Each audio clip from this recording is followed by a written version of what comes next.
D&D Beyond now fits in the palm of your hand with the free D&D Beyond app. It's the perfect toolset for beginners, regular players, and seasoned dungeon masters. Play faster with the guided character creator and access your character sheets, spells, and abilities wherever you go. All of your adventures and source books are at your fingertips, even when you're offline. Easily find and access the rules you need when you need them. With more features to come, download the free D&D Beyond app today.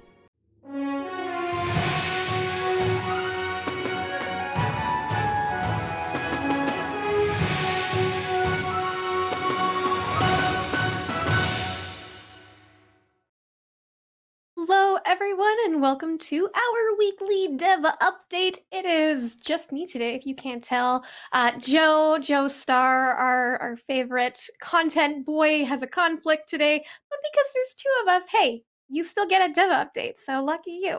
I am Mellie, I'm the community manager for D&D Beyond, and we're gonna go ahead and just get right into things. We got a roadmap check-in. We're gonna have a Q&A with the amazing Pat Backmann. And if you've got questions for Pat, he is the senior product manager for the characters team here at D&D Beyond. Go ahead and start getting those into chat starting now, and we will get to as many of those as we can today. But let's take a look at our roadmap. Quick check-in here. So we've got, first off, things that have just come out or that have come out recently. The D&D Beyond Consolidated app, we have a new update out for that, so if you haven't updated yet, go and check that out. This gives iOS spell management. It also gives SD card accessibility. You can save the app to the SD card, so you're taking up a little bit less room on your actual device, as well as just improved support for reading that Van Richten's Guide to Ravenloft book on your devices. So all good stuff there. We also have Van Richten's Guide to Ravenloft. I mean, I don't know if you just heard me say that, but that book is also available right now, and it is a pretty delightful book. I might be biased because horror is one of my favorite things, but I mean, just look at this guy we got up here in his fancy clockwork chair and tell me you don't want to know what his whole deal is. So you can find that out in the book. It's really great. There's tons of cool monsters in the book. There's some really cool settings that you can play with, so really fun stuff in there. And subscriber perks. We've got ones that have come out through May. You can still get those. So if you haven't subscribed yet in May, if you subscribe before, let's see, Monday's May 31st, if you subscribe by Monday, May 31st, you will be able to get those for yourself. That is 5 new backdrops that, are just for the subscriber perks, as well as a selection of our most popular frames for the character sheet, which are a bonus from our vault. So previously released items that you can get. And speaking of some pre-release items, we also have some just extra things that we decided yesterday we were just going to give to everybody. So a few things from our vault that we decided to pull out and give to you all. So we had 3 backdrops, 3 frames, and 3 themes that we've added and let everybody have access to. And I'm going to just show a couple of those in case you don't really know how to get those on your sheet. Where do you find them? Let's go ahead and take a look. I'm going to pull up my sheet here. I got Jacqueline, who I play in our I play this character in our game House of Lament that Joe Starr is running for us Wednesdays on Twitch.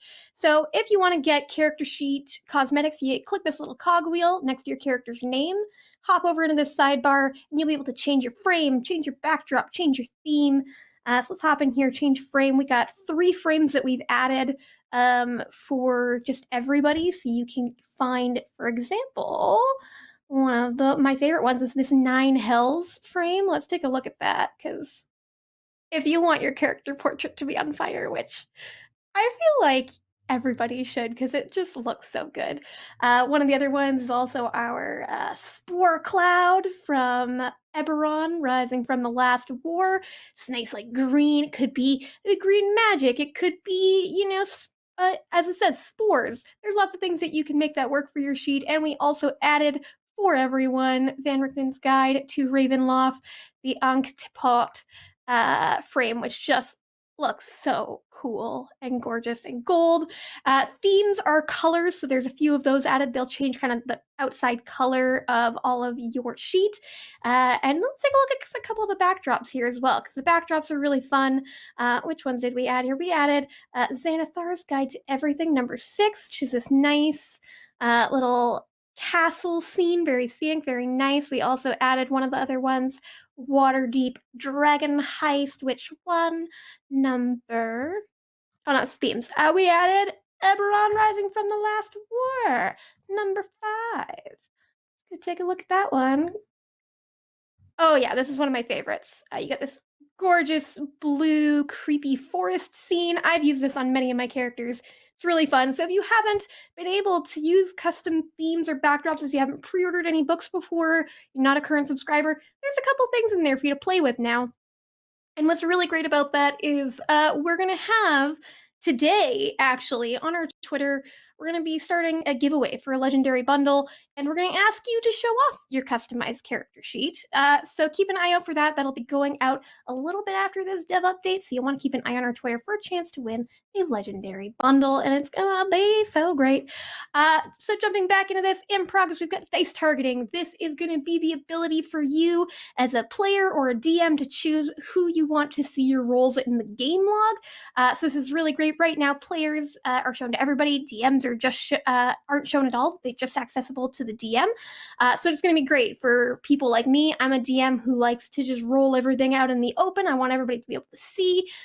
I'm really excited about this. It's going to be fun. And dice targeting on the app will not be available right away, but it will be available in the future as well. Also in progress, equipment management in the app for iOS. It's already available for Android. It'll come for iOS. We're really, really excited to get this update to you all, and we will keep you updated when that happens.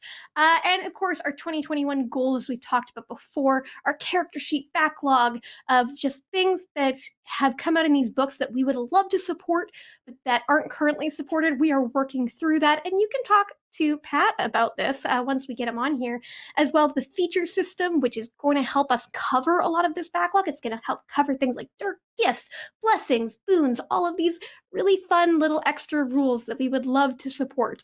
And of course, continued integration of the shared playspace. That's stuff like the game log, that's stuff like the encounter tracker. There's lots of things that go into this. Now let's go ahead. I think I have talked enough all by myself without a Joe here. Let's bring in our special guest, the wonderful Pat Backmann, Senior Product Manager for D&D Beyond, the characters team lead. Let's bring him in here. Pat.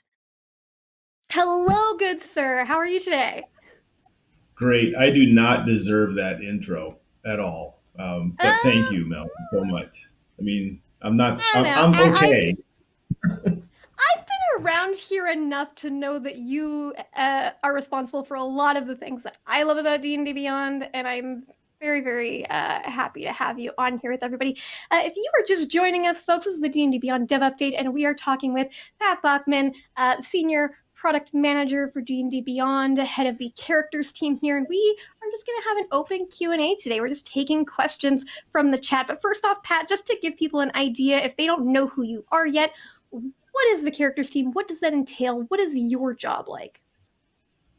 Yeah, so you kind of said head of the characters team. I don't think that's probably a stretch too. Again, you being very gracious, but so I'm the product manager, and for those that aren't really super familiar with how this works, is I really am your all's voice with the team, and my job is to prioritize, align business needs with customer needs, and share that with the team and give them user stories that they can develop off of. Then there's a whole team of awesome people that actually make that happen. And then I just get to celebrate it, really. So we're very aligned in what we do, because that's also my job. I just celebrate things other people have done and tell people that it's really cool and about how much I love it. And then, tell them what all the community thinks about it. So we're very much like you and I, we work together quite a bit. And we also have, the new feedback flow that we've been establishing, which is all about getting that feedback in an even better way and being able to really tap into what the community is looking for and what they want, and how do we now drive this into the product? That's right. That's right. You and I are two peas in a pod. You're closer to the audience, and I'm closer to the team. But you definitely, we link arms often and share expressed ideas, concerns, and needs and wants. I love it. So we've got a bunch of questions that have been coming in, and like I told people, we're going to just dedicate this to answering questions. So let's get started. DMW71 would like to ask, is there any chance that we will be able to filter content in the character builder for like enforcing AL rules, or, you know, just completely blocking things out of that builder? What do you think, Matt? Yes. The answer is yes. And I know sometimes just hearing the yes and not hearing a date or a time gets frustrating. But it's not just a yes like we hope to eventually get there. It's a yes like it's becoming a need, right? There's more than just Adventures League. We have a lot of users, I hate to use that word, customers, because users is almost equivalent to drugs, but maybe D&D is like a drug. Anyway, I digress. But we have a lot of customers who they want to be able to know what created that character sheet. Like, did I chose the player's handbook. I chose Xanathar's guide. I'm using something from Princes of the Apocalypse. I almost said Elemental Evil. And that's what makes this character. So it would be great for us to be able to have toggles to select the things to make the things, so you know what ingredients are going into your character. And so we have a lot of folks that really want that. And Adventures League is one of those high demands. Another one that's a real high demand is Unearthed Arcana. Was this made with Unearthed Arcana? Is it a valid use when you come to a game that doesn't usually use Unearthed Arcana, and then you come up with this wackadoo new thing that nobody's heard of before because you're using UA. So yeah, yes, and I dare I say soon, but yes, there will be some additional functionality coming into that department. It's I love on it. my And since map. I know that this question is going to get asked if it hasn't been already in the chat, so we talked about, you know, on the character builder, we'll be able to kind of have a little bit of control over that is the plan. How about as from a campaign standpoint? You know, so right now you can prevent people from reading content that you're sharing, but hey, what if I want to say, I don't want anybody to be able to use Eberron Rising from the Last War content in this campaign? Is that also a part of this, or a part of the future roadmap? Yeah, it is. So now you're talking about the adventures team now, because they own more than we do. The dungeon master space, and the campaign space, if you will, game space, whatever you want to call it. But we want to make sure that when we address it, we keep it permissive and not restrictive. So in a world, I would imagine you would get an invite to a campaign, and in that invite would be the settings would already be there when you go to make your character. But because you're a human and you get to make your own choices, you'll be able to adjust those. But then the trick would be to inform the DM that you made those adjustments, right? So the DM says, okay, Right. we are not doing anything Eberron. And then boom, you start making your character and you like flip on Eberron. The DM would be notified as the dungeon master of that game that this character sheet has Eberron content turned on, which keeps people honest, but then it also allows for freedom and imagination. Yeah, I think that's good too, because I think that sometimes, you know, we say, you know, none of this content, but then it's like, oh wait, actually, but this thing in here, actually, I would like to allow this thing. So it does give you kind of that little bit of extra control and customization, which I really like. Yeah, Mellie. So those are the requests that are coming through, and then those are what I've just talked about are some of the solution philosophies that we're thinking of as we move forward, trying to build out the customer story to get this thing into the pipeline. So yeah, Love it. neat stuff. That's great. So we have from Mergon, and I would love to hear about this as well. So any information on the implementation of epic boons, dark gifts, supernatural gifts, etc. So this is our feature system. What can you tell us about how that's going? What the process is like? What this might look like? Yeah, so it's going. So for any of you who have used our homebrew, you actually get to peer into the world of our game content team when you deal with the homebrew interface. The game content team uses similar and sometimes same interface with a little bit more adjustments available to them. So the team has just finished up this week that initial entry form to put this into our no kidding environment, and not so much into the character sheet yet, but into a database where then we can draw the information out of. So you'll be able, right now, we're at the point where you can make a thing that's got a name, the thing can have a description, and the thing also has an identification, and that sits in a database. What it does there is nothing right now, but the next steps are to get the thing to be viewable so that I can add it to my character sheet, and then it is efficacious on my character sheet once I've added the thing. Well, what does efficacious mean on my character sheet? A description and a name, not math yet. So that's more we have to work on when it comes to the form entry. But yeah, we're finishing up that sprint this week. We did get a little interrupted this week. We had a hackathon. So 3-day crazy event of people in the team or in all the teams just collaborating and just coming up with crazy stuff and just working on it for 3 days straight to see what kind of cool ideas come out of it.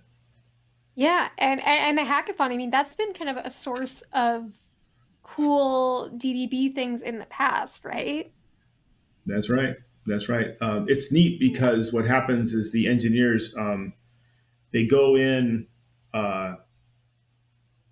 instead of bringing scalpels, they go in with chainsaws and just start working on stuff. But what ends up happening is the general idea gets drafted, and sometimes it's good enough that it just needs to be introduced into the environment, tested, tweaked, shaved, adjusted, and then it can actually come to fruition.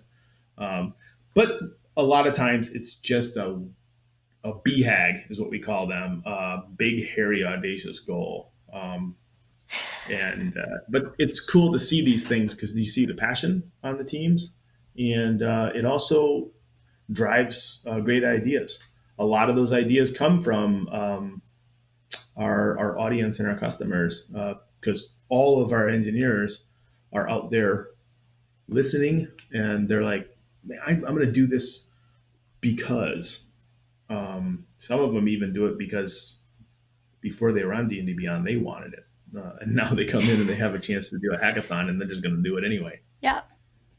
You're like, hey, I've been asking for this when I was watching dev updates. I said I wanted this, so let me just show to you. I will do it now. I love That's that. right. Let me show you how to do that. That's right. Oh, that makes me so happy. This one's from Saber Runner, and also, I mean, this is interesting because there was a conversation on our Discord about this earlier, so it is kind of a very current topic. Can we have more specific privacy controls for what is public versus private on the character sheet for people watching who don't know exactly how this works? If a sheet is public, pretty much, everything is shared except for, the description, which includes the background features, and the notes section. And private is just, you can't share that publicly. So, Pat, there are some people who want, maybe I want to share these things and not those things. Yeah. So, can we have? Yes, you can. Are we exploring this heavily right now? No, we're not. But the real reason for this is I would love to talk to, who did you say this was, Saber Runner? Yeah. Yeah, I would love to talk to Saber Runner and ask them why. Because if Saber Runner is a dungeon master and has an NPC that's in a character sheet form that's part of the campaign and doesn't want that NPC form to be or character sheet to be exposed to the players to see, that's a different problem than a character who is actually a changeling but wants to be portrayed as a human, so other people think that they're a human until all of a sudden the reveal. So that's a different problem. So that's, I guess, what we would want to explore, because I don't want to have to hide ability scores when that's not the problem. And maybe it's just I need to be able to, need I say, lie about my race or have an exposed version of what my race or my lineage is, or what my bond or flaw is. Well, actually, those are hidden. Or what my equipment is. Yeah, it's a neat problem, and I do understand it, especially in the digital world, because old school D&D, you had a folder, you just close your folder and nobody could see, and it's my folder. Yeah. And so Yeah. I think this is one of those moments where, hey, if you're one of the people that thinks, hey, if I want to share this, I want to maybe pick some different things that I want to be able to share, head to our Discord, head to our forums, head to the social media even, and tell us, I want this to do this because of this. And then that's going to go from, me, from the moderators into the feedback flow that Pat has. And then Pat will be able to see it and figure out exactly what people are asking for, which that's how I we just get things read done. I just read the Night Huron. They say here, yes, I had the changeling problem myself, and I wanted to play a changeling in the campaign, and the other players looked at the sheet and saw the secret. I actually had the changeling problem too as a dungeon master, and I asked, it was Andrew actually, to just build a second character sheet that said human and then apply the changeling rules behind the scenes. And I think that's how we did that. So nobody knew he was a changeling until he actually almost died on the deck of an airship by a massive harpoon. And this grown human or elven wizard with this harpoon in his chest leans back and then slowly starts to morph into this young female changeling. And everybody's like, wait a minute, you've been with us for how long and we didn't know this? So it was really a neat reveal. Yeah. I love those moments. I actually saw somebody tweeted at us on Twitter. They were playing a changeling and they had a sheet that was in the campaign, which was pretty close to their character, but they had a sheet outside of the campaign, which was the one they were actually playing off of, because that's the one that had their changeling character details and all of their hidden information, which I thought was a really clever way to do that, because I've also had the changeling problem, because changelings are fun and you want to keep those secrets. It's great, but it's becoming more problematic for us because now we have integrated dice, right? We have the game log, and the more we make these characters beholden to this campaign, the more functionality is going to be removed for that very problem. So sometimes what happens is, as we move forward, problems that weren't really great problems or could be solved by a quick homebrew or solved by just a little markup or note become more problematic the more automated it gets. Totally. We've got, Saber Runner again. Saber Runner's got a lot of questions in here, but they are pretty good. So Saber Runner is asking about party inventory, shared inventory. What do we have going on that, Pat?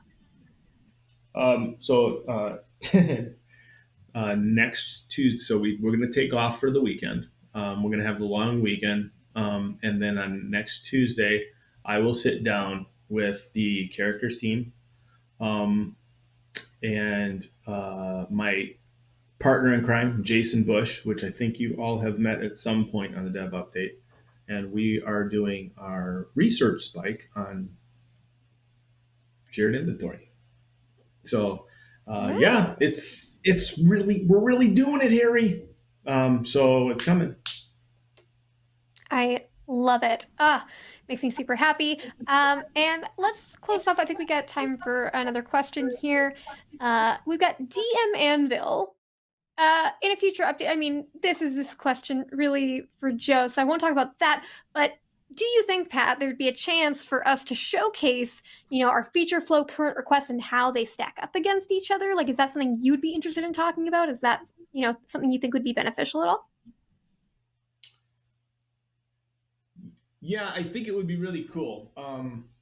It would be really neat for y'all to see how they stack. But I think we would have to be careful because um, the stack gets really weird. So it's like an upside down pyramid, right? So we have one, then we have another one, then we have two more, and then it's three, and then it's six, and then it's eight, and then it's 15 as the funnel opens up. And we don't know which of those ones at the very top are going to get in line yet. But we do know the near term stuff. So we could stack probably a quarter with some pretty certain honesty. But anything beyond a quarter, anything could derail that, right? We do serve the intellectual property of Hasbro and Wizards of the Coast, and those mines in Seattle or in Washington. And if they change the game, this all starts to derail right quickly. So, yeah.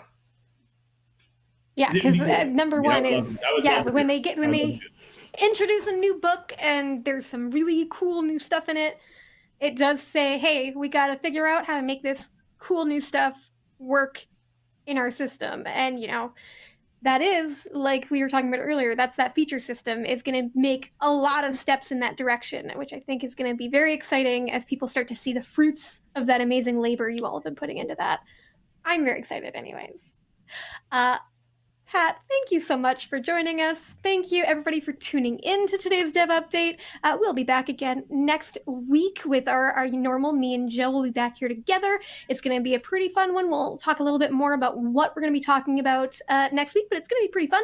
And today you can tune back into Twitch here at 12 p.m. PT to have Amy Dallin is going to be doing an interview with one of our friends at Wizards of the Coast, one of the senior designers, one of the people that worked on Van Richten's Guide to Ravenloft. So make sure to check back in and tune in for that at 12 p.m. PT. Otherwise, have a wonderful one, everybody. Stay safe. Thank you so much. It's D&D.